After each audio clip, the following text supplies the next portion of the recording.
నమస్తే, నేను అంకిత. ఇటీవల ఏపీ ముఖ్యమంత్రి నారా చంద్రబాబుపై మాజీ క్రికెటర్ అనిల్ కుంబ్లే ఒక ట్వీట్ చేశారు. ఇది ఇప్పుడు వైరల్గా నిలిచింది. అయితే ఈ ట్వీట్ బెంగళూరు ప్యాలెస్లో ఉన్న వైఎస్ జగన్మోహన్ రెడ్డిని కలవరపెడుతుందా? అసలు అనిల్ కుంబ్లే ఏం ట్వీట్ చేశారు? అయితే ఈ విషయంపై డిస్కస్ చేయడానికి నాతో పాటు senior journalist Durga Kumar sir ఉన్నారు. ఆయనతో మాట్లాడదాం. నమస్తే సార్. నమస్తే అమ్మా అంకిత, మన వీక్షకులకు కూడా నమస్కారం. సార్, ఇప్పుడు చూస్తే రీసెంట్గా ఇప్పుడు ఏపీ ముఖ్యమంత్రి నారా చంద్రబాబు నాయుడు పైన మాజీ క్రికెటర్ అనిల్ కుంబ్లే ఒక ట్వీట్ అయితే చేశారు. సో ఈ ట్వీట్ ఇప్పుడు బాగా వైరల్ అవుతుంది. అలాగే చూసుకుంటే బెంగళూరు ప్యాలెస్లో ఉన్న జగన్ని కూడా ఈ ట్వీట్ కలవరపెడుతుంది అంటున్నారు.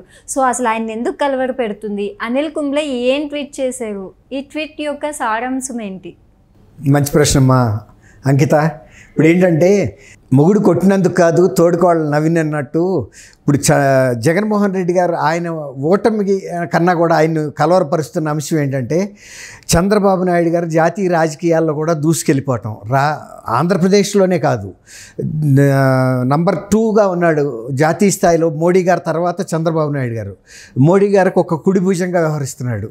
అన్ని అంశాల్లో కూడా మోడీ గారు చంద్రబాబు నాయుడు గారిని పక్కన పెట్టుకుని జాతీయ స్థాయి సమావేశాలన్నీ కూడా మొన్న ఇది మన ప్లానింగ్ దీనికి జరిగింది. నీతి ఆయోగ్ మీటింగ్లో కూడా ఆయన్ని పక్కనే కూర్చోబెట్టుకుని మీటింగ్ నిర్వహించారు.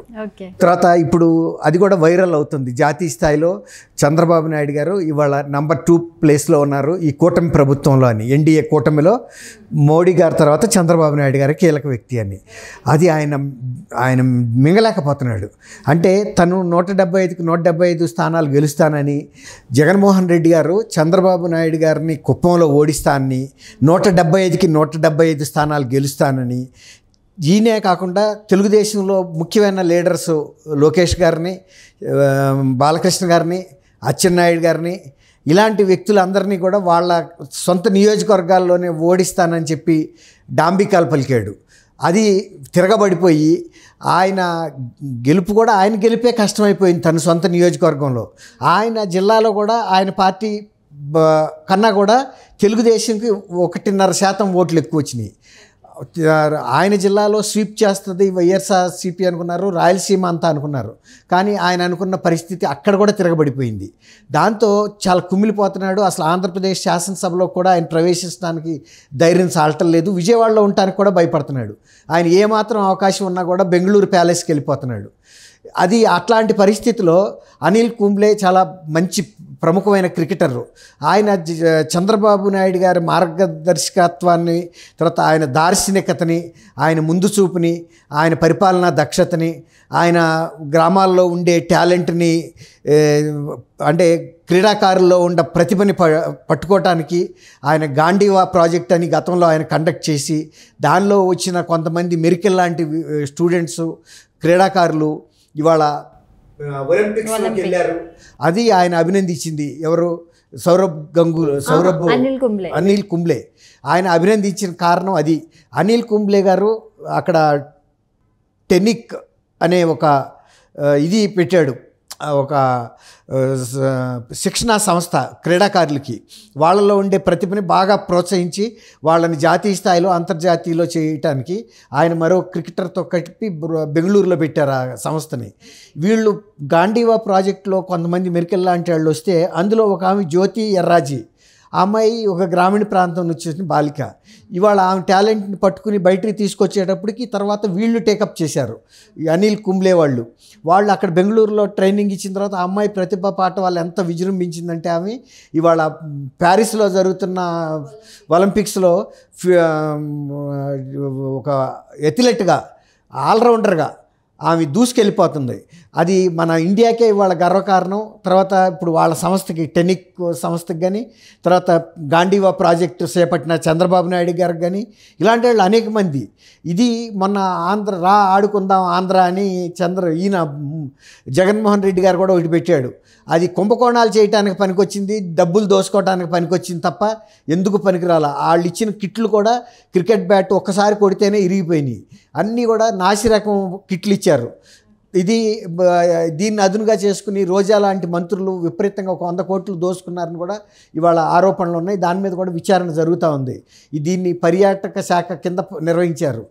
అసలు రాష్ట్రం అనేక సమస్యలతో అల్లాడిపోతున్న టైంలో వీళ్ళు తోయిక డబ్బులు దోసుకోవడానికి ఆడుకుందాం రా ఆంధ్ర అప్పుడు సమస్యలతో అల్లకల్లోలంగా ఉంది.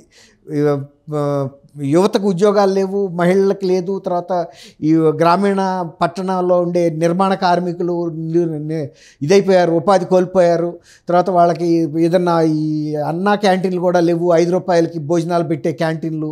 ఇవన్నీ కూడా దెబ్బతినిపోయి పారిశ్రామికంగా అభివృద్ధి లేదు, ఎవరు కూడా పరిశ్రమలు రాలేదు. అలాంటి టైంలో వీళ్ళు ఆడుకుందాం రా అని కడుపు నిండినాడికి ఏం తెలుస్తుంది అవతలాడి బాధ. ఇప్పుడు రాష్ట్రం ఏ విధమైన సమస్యల్లో ఉందని తెలియక అలాంటివన్నీ పెట్టడం వల్లనే ఈయన మీద ఇంకా వ్యతిరేకత పెరిగింది. ఈయనకి ప్రజల్ని దోసుకోవటం, తర్వాత ఇలాంటి పనులు చేయడానికి పనికొస్తాడు కానీ ప్రజలకు మేలు చేసే పని రాయడని ఆయన 11 సీట్లకు పరిమితం చేశారు.